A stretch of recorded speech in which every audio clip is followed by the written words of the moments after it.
questions. All right, this obvious one, how did you get into My Little Pony in the first place? My friends would not shut up about it. You know how there are those friends who are, like, very, very, very heavily into something, and then they all demand that you have to watch it because it is the greatest thing in the world, apparently, and if you don't watch it, then you're denying yourself pure and utter happiness? Yeah. That is what happened here, and it wasn't just one friend, it wasn't just two friends, no, it was more like an armada of friends. All of them telling me since, like, last May, you need to watch this show, you will love this show, and I'm like, it's My Little Pony, it can't be that great. Right. How long did it take them to finally break you? I started watching it around the end of August, the reason being because I was tired of them saying, you need to watch it, you need to watch it. I'm like, just shut up!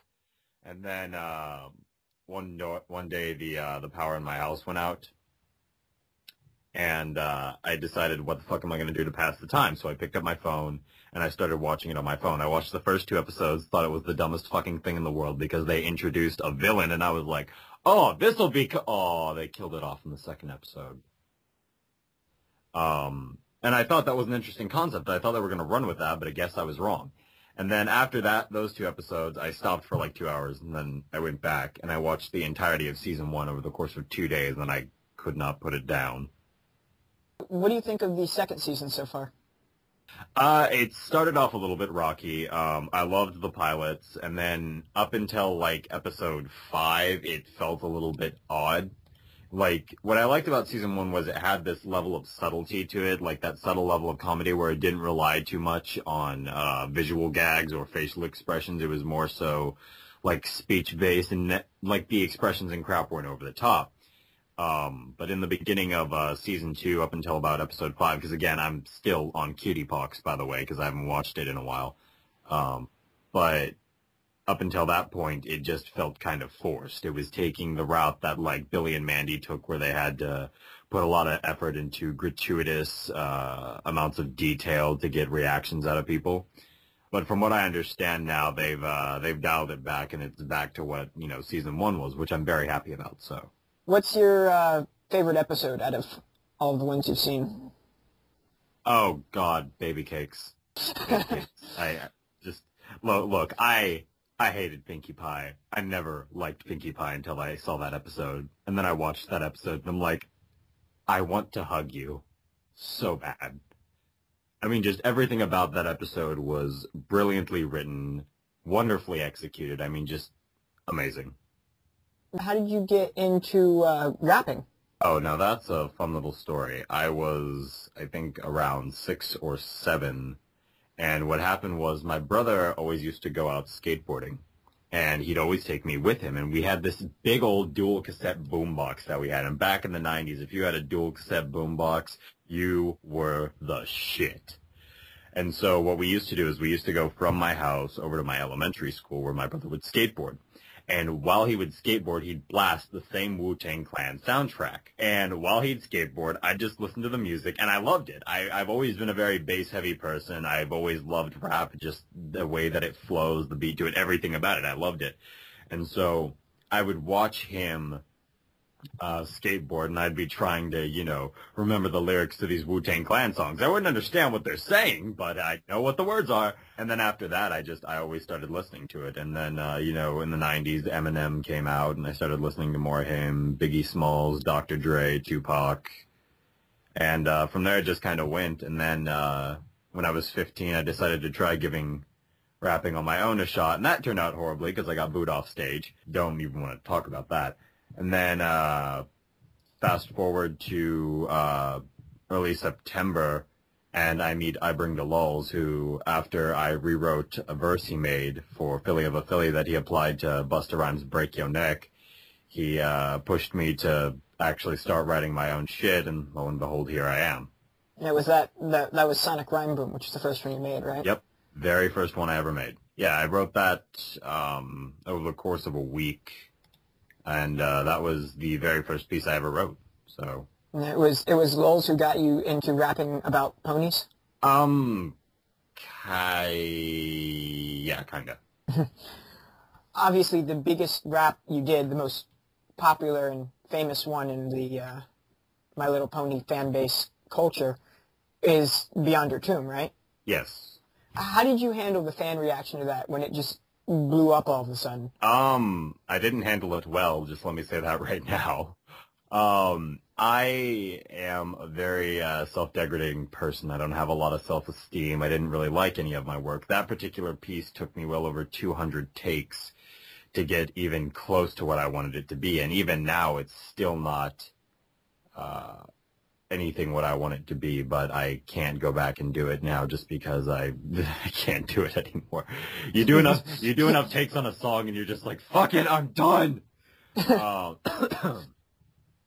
But with that particular song, just when I was not, first off, when I made that song, I honestly wasn't expecting a lot. I made it, and most of the lyrics and everything, the story behind that, came from a place of depression and anger. At the time, my girlfriend of about 4.5 years had dumped me.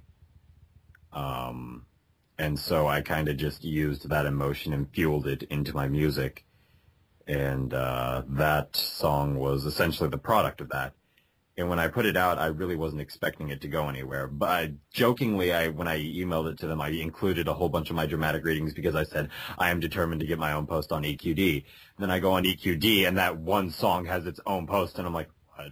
Yeah, when I talked to Tombstone, he mentioned that you were originally planning on doing the rap on just the original track. Yeah, I really wanted to try and give it a shot, and Lulz is like, well, I'm going to be very critical of you, and I'm like, go ahead and be critical of me then. So I gave it a shot, and then Tombstone messaged me, and he's like, hey, I couldn't help but notice you were rapping on Beyond Your Garden. Well, I'm making a remix of it that I think would be perfect for you to rap on. And keep in mind, at the time, I was a fucking Tombstone fanboy. I mean, I loved his shit, and the fact that he approached me, I was like, yes! And so, we got together on that, and then I loved the beat. I mean, just absolutely spectacular beat. To this day, and I will say this again, Tombstone is one of the few people who will send me a beat, and I will listen to it and instantly go, I know what I want to do with this. Right, yeah, he's very talented. Well, I mean, his stuff has like a fast track to the creative part of my body that says, I can make something out of this. Because when people approach me, they're like, hey, would you like to do a collab with me? I'm like, well, what did you have in mind? They send me a beat. I'm sitting here, and the entire time I'm contemplating, like, how am I going to go about doing this?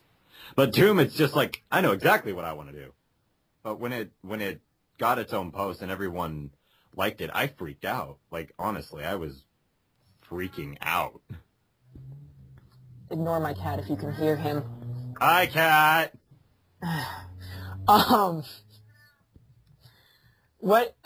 You mentioned the sending your dramatic readings into EQD, and I've gotten quite a laugh out of listening to most of those. Yeah. What got you into doing that? I used to go on the 4chan server a lot for TF2, still do. And every time I'd go on there, they have rules about mic spam.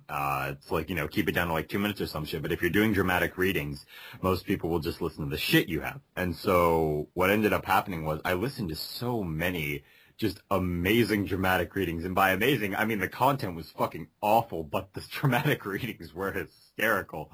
Like Nightmare Time, which is a Finn and Jake fanfic read by Duke. I mean, just absolutely hysterical stuff. And so I decided, you know what, let's give it a shot. And so I made the Cupcakes fanfic, which I redid later for YouTube. And then after that, I just kept going with it. And then I stopped doing those just because I got involved in my music. So you certainly have the voice for it. Not my actual voice. I actually am only doing that voice because it's easy for me because I'm awake. Or rather, I'm not awake. I'm still kind of tired. And my voice is amazingly bassy. Yeah, that's the one I was talking about.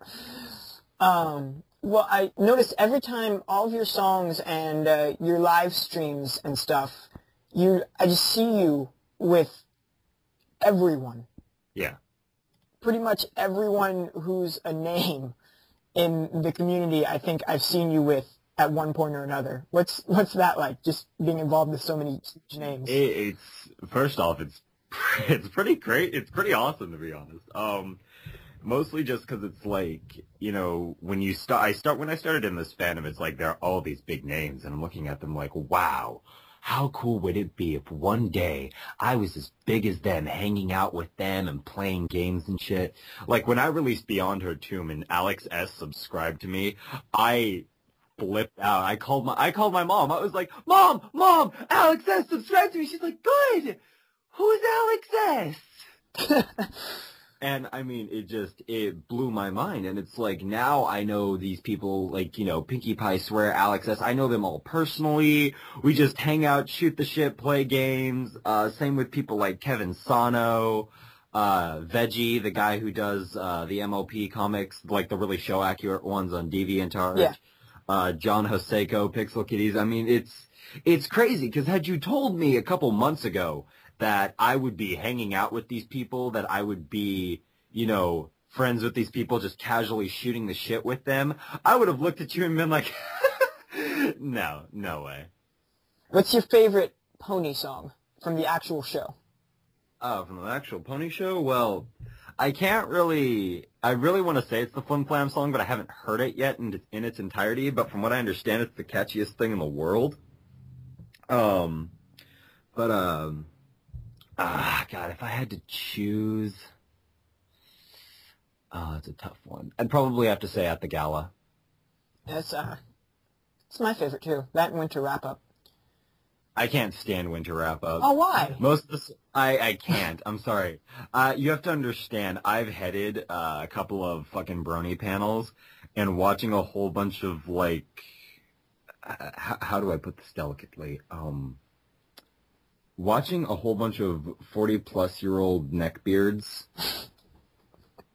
like, sing this song and, like, get so enthusiastic about it is a little bit frightening. I dislike sing-alongs a great deal, because it's like, guys, just we don't need everybody singing in all the keys. It's like, I mean, I understand for the diehard fans, it's fun, and I can totally respect that and be happy for them on that note. With that being said, though, it's mildly horrifying for the rest of us. I understand what you mean. What's your favorite fan song, but obviously not one of yours? Well, I like all my music better than everybody else's because I'm that amazing. So, no. God, that's a tough one.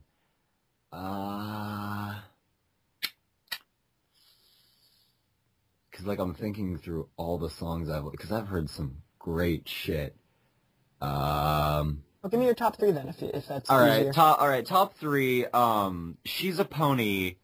The She's a Pony remix by Wooden Toaster. Fucking love that.